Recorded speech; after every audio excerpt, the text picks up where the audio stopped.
নমস্কার, শাওন পাকশালাতে সবাইকে স্বাগত জানাই। আজকে একটা নতুন ভিডিও নিয়ে চলে এসেছি। সেটা আজকে বানাবো আমি তেল রুই। তার জন্য আমি মাছটাকে, কাতল মাছ নিয়েছি। সে মাছটাকে আমি লবণ হলুদ দিয়ে মাখিয়ে রেখেছি। আপনারা রুই মাছও নিতে পারেন। নিয়েছি পেঁয়াজ, রসুন বাটা, কালো জিরে, আদা বাটা আর কাঁচা লঙ্কা। তেল গরম করতে বসিয়ে দিয়েছিলাম। এখন আমি মাছগুলো তেলের মধ্যে ছেড়ে দেবো।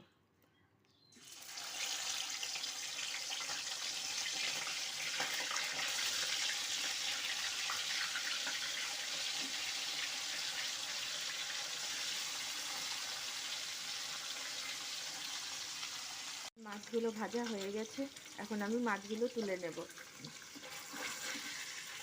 মাছ ভাজা তেলেই আমি এখন ফোড়ন দিয়ে দেব। কালো জিরা ফোড়ন দেব, কাঁচা লঙ্কা দেব, পেঁয়াজ রসুন বাটা দেব, আদা বাটা দিয়ে একটু সাঁতলে নেব। সাঁতলে নিয়ে মশলা থেকে এখন তেল ছেড়ে গেছে। এখন আমি দেব লবণ, পরিমাণ মতো লবণ দেব। দেব কিছু গুঁড়া মশলা। প্রথমে দিচ্ছি হলুদ গুঁড়ো,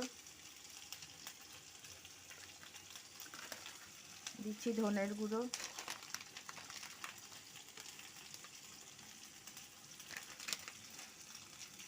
দিচ্ছি লঙ্কার গুঁড়ো,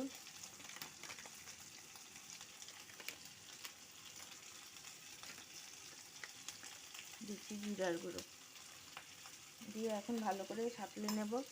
আপনারা আপনার বাড়িতে যে কজন মেম্বার আছে সেই অনুযায়ী করবেন এবং মশলাটা সেই অনুযায়ী বাড়িয়ে বা কমিয়ে নেবেন। মশলা কষানো হয়ে গেছে। এখন আমি জল দিয়ে দেব, পরিমাণ মতো জল দেব। আমরা তো তেল কই খেয়েছি সবাই, আমি তেল কাতল করছি। এটাও বাড়িতে বানাবেন, খাবেন, খেতে খুব ভালো লাগে। গরম ভাতের সাথে খেতে খুব সুস্বাদু। আর খেয়ে ভালো লাগলে আমার চ্যানেলটিকে সাবস্ক্রাইব করবেন, লাইক করবেন, শেয়ার করবেন, কমেন্ট করবেন, করে আমার পাশে থাকবেন। ওটা এখন ফুটে গেছে। এখন আমি মাছগুলো দিয়ে দেব।